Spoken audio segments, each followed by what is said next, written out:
Assalamualaikum warahmatullahi wabarakatuh. Bismillahirrahmanirrahim. Alhamdulillahirabbil alamin. Wa bihi nasta'in ala umuri dunya waddin. Wassalatu wassalamu ala asyrafil mursalin wa ala alihi washabihi ajma'in. Wa man tabi'ahum bi ihsan ila yaumiddin. Wa man tabi'ahum bi ihsan ila yaumiddin wa sallim tasliman katsira. Adada khalqihi ta'ala wa ridha nafsihi wa zinata 'arsyihi wa midada kalimatihi kama yuhibbu rabbuna wa yarda. Ya hayyu qayyum rahmatika nastaghits aslih lana sya'nana kullahu wa la takilna ila anfusina tarfata 'ain.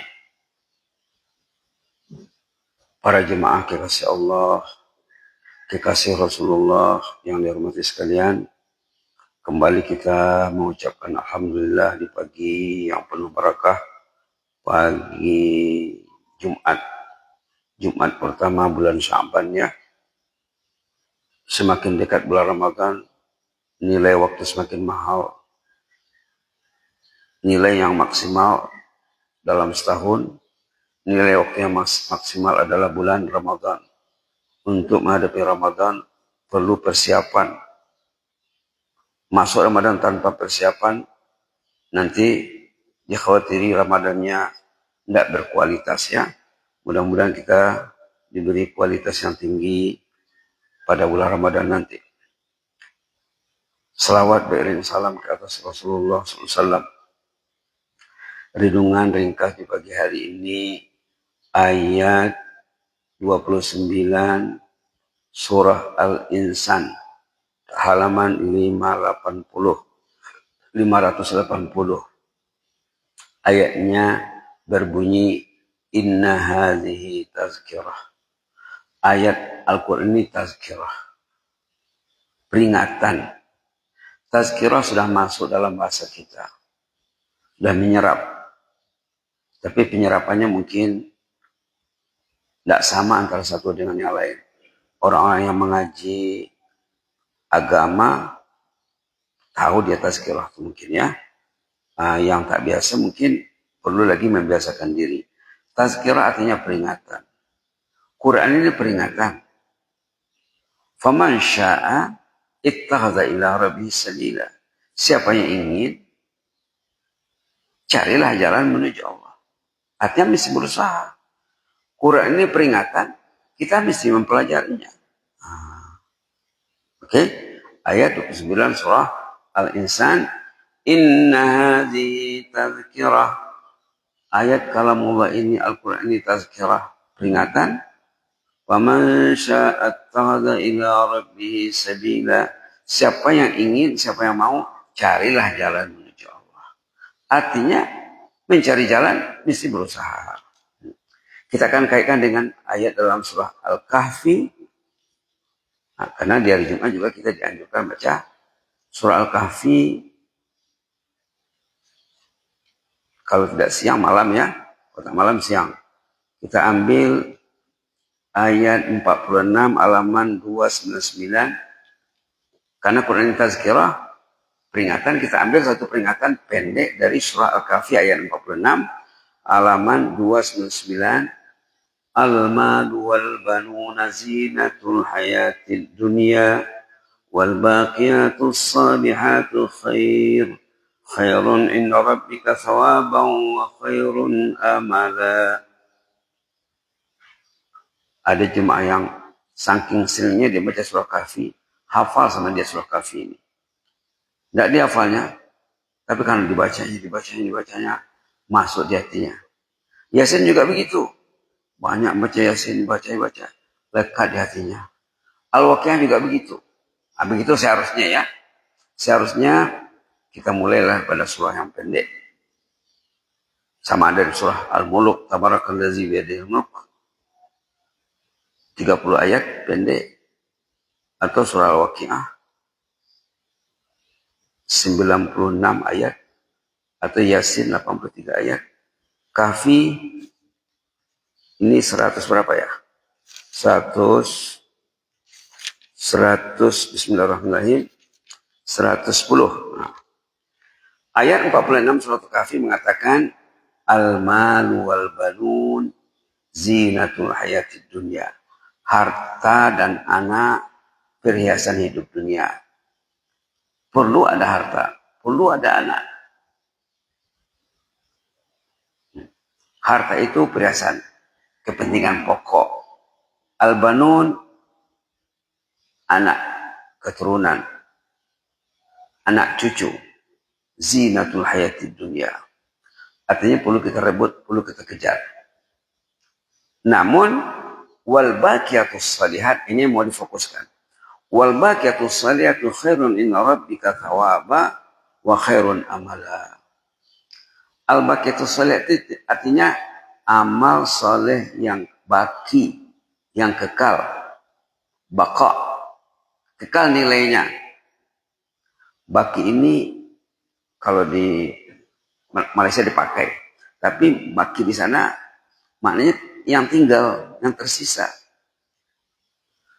Amal soleh itu kekal nilainya. Bapak datang ke masjid subuh, subhanallah, nilainya seperti tidak tidur di malam hari beribadat. Orang yang datang ke masjid salat subuh, berniat Pak ya, berniat sebelum tidur,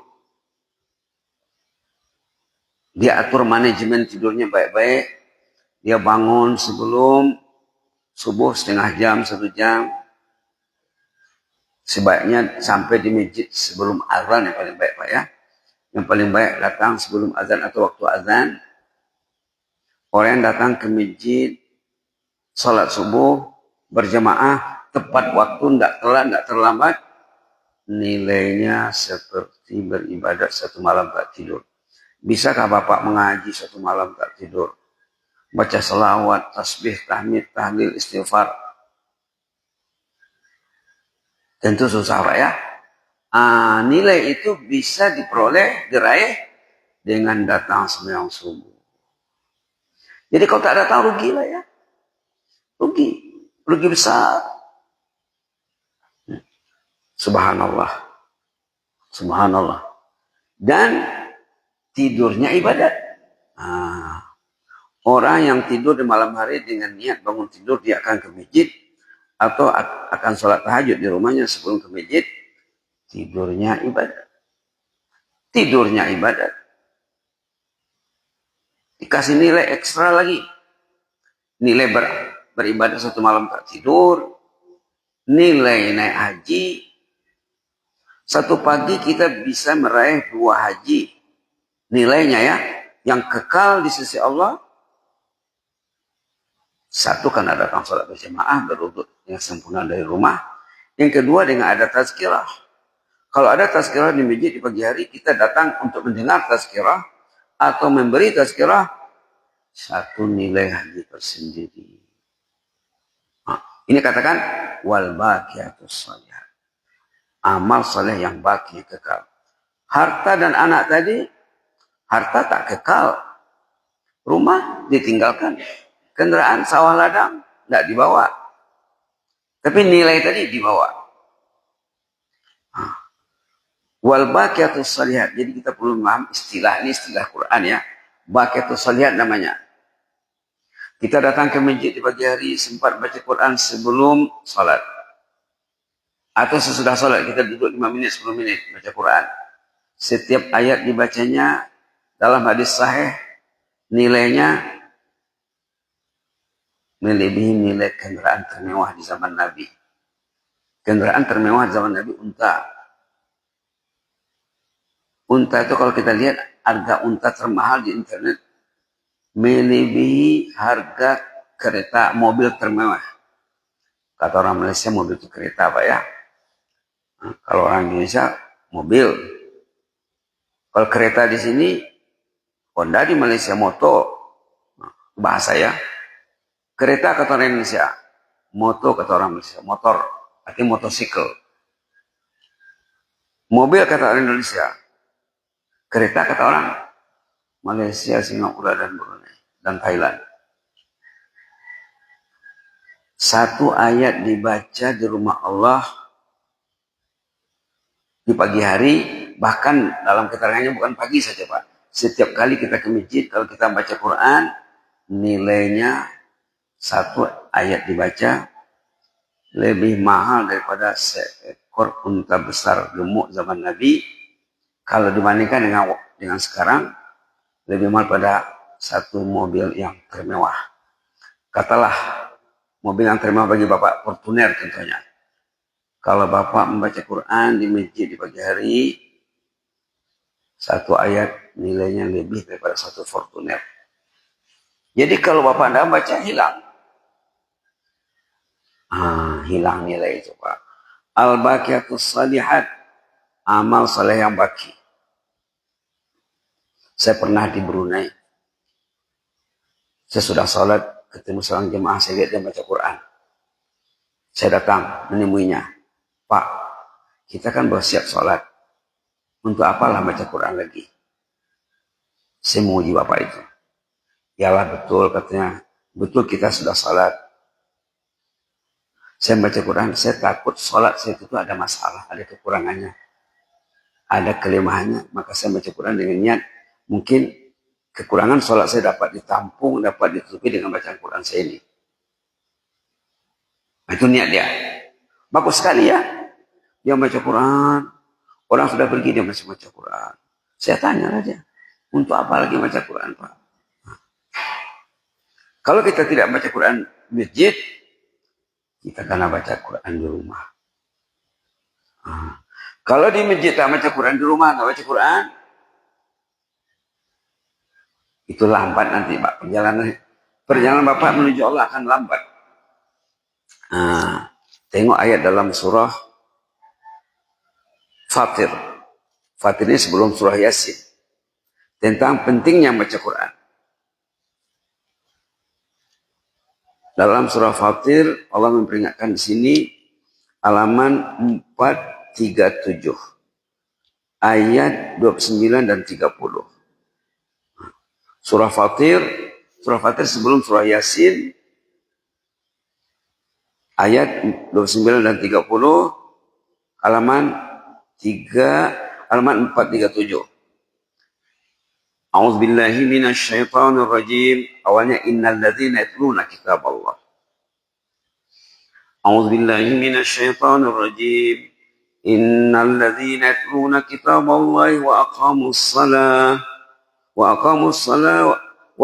salata wa anfaqu mimma razaqnahum sirran wa alaniyah yarjuna tijaratan lan tabur liyuwaffihim ujurahum wa yazidahum min fadlih innahu ghafurun syakur. Dua ayat ya. Ayat 9, ayat 30 surah Fatir. Innal ladzina yatluna kitaballah. Orang yang membaca Quran. Yatluna ini membaca terus menerus, tidak berhenti. Artinya tiap hari dia baca Quran walaupun sedikit. Innal ladzina yatluna kitaballah, mereka yang membaca kitabullah, wa aqamus shalah, kemudian dia menegakkan salat. Dari ayat ini menunjukkan bahwa sebelum salat baca Quran dulu. Kalau tidak di masjid, di rumah. Kalau tidak dapat sebelum salat, saya sudah salat. Yang penting, salat perlu pada Al-Quran. Orang yang salat yang tak baca Quran, macam mana lah hatinya? Hati itu perlu dirawat, perlu diobat, perlu dibenahi dengan Al-Quran. Hati yang tidak suka Quran, macam mana nak khusyuk salatnya?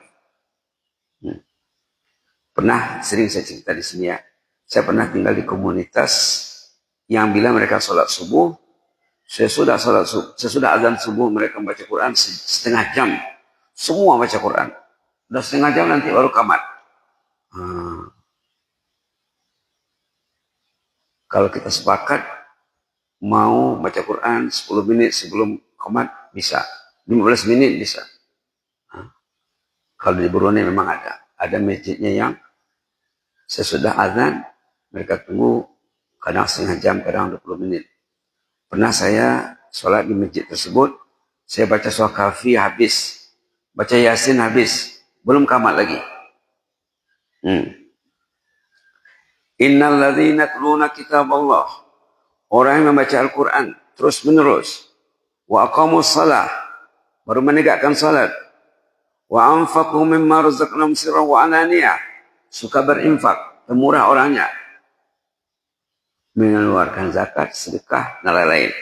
Secara rahasia dan tersembunyi. Yarjuna tijaratan lan tabur. Penghujung ayat, bisnis mereka tidak akan rugi. Nah, diibaratkan ibadah ini macam bisnis, Pak. Banyak ayat dalam Quran memakai kata bisnis untuk ibadat. Orang yang membaca Quran, salat dan berinfak, bisnisnya tidak akan rugi. Artinya apa? Untung. Kalau tak baca Quran, berarti bisnisnya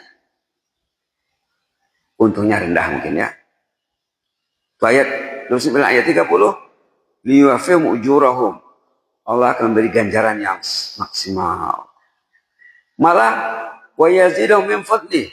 Ada lagi ekstra. Itu kita katakan tadi, baca Quran dapat satu ayat satu ekor unta, satu ayat satu ekor unta, satu ayat satu fortuner. Kalau dia bisa baca 100 ayat sebelum salat atau sesudah salat, 100 fortuner. Kalau tak dibaca, hilang satu pagi 100 fortuner. Kalau 50.000 rupiah hilang duitnya, gelisah dia. Fortuner hilang, dia tidak gelisah. Mesti difikirkan, Pak ya. Mesti difikirkan. Wa yazidahum min fadlih. Allah akan menambahkan limpah kurnianya. Innahu ghafurun syakur. Allah maha ghafur. Allah maha syakur. Ghafur, kalau kita lihat maksudnya, Allah mengampuni dosa orang yang melakukan dosa itu walaupun besar mana dosanya. Syakur, Allah akan membalas ibadah orang itu walaupun nampak kecil, ringan, balasannya besar dan gede. Nah, satu ayat. Taha, dah satu ayat. Yasin, dah satu ayat. Hamid, dah satu ayat. Alif Lam Mim, satu ayat. Qul huwallahu ahad, satu ayat. Allahu samad, lam yalid walam yulad walam yakul lahu kufuwan ahad, dan 6 ayat dan 4 ayat. 4 fortuner. Perlu kita pahami surah Kahfi tadi ya. Wal baqiyatus salihatu khairun inda rabbika sawaba wa khairun amala. Amal saleh yang baki, yang kekal nilainya, yang akan dibawa nanti ke negeri pembalasan, yang akan dibawa menghadap Allah nanti, khair, itu jauh lebih baik dibandingkan dengan harta benda dan anak keturunan tadi. Inda rabbik, pada sisi Allah, sawaban, di segi pahalanya, ganjarannya, wa khairun amala, sebaik-baik yang kita target, kita inginkan, kita cita-citakan. Bukan Quran saja Pak ya, kita baca subhanallah walhamdulillah wala ilaha illallah akbar juga bisa Pak. Ataupun subhanallah bihamdi subhanallah azim, ataupun subhanallah bihamdi subhanallah bihamdi subhanallah bihamdi. Itu semuanya baik Pak ya. Yang tak baik, Quran tidak ada, zikir pun tak ada. Yang dicarinya al-mal wal banun saja. Harta benda dan anak saja. Itu fokusnya. Apakah dipikirnya wal baqiyatus shalihat? Tidak dipikirkannya. Maunya anak istri digerakkan untuk mencari al-baqiyatus shalihat. Harta digunakan untuk mengumpul, meraih, merebut al-baqiyatus shalihat. Mudah-mudahan bermanfaat. Jazakumullah khairan. Inni uhibbukum fillah. Wassalamualaikum warahmatullahi wabarakatuh. Wastaudiukumullah.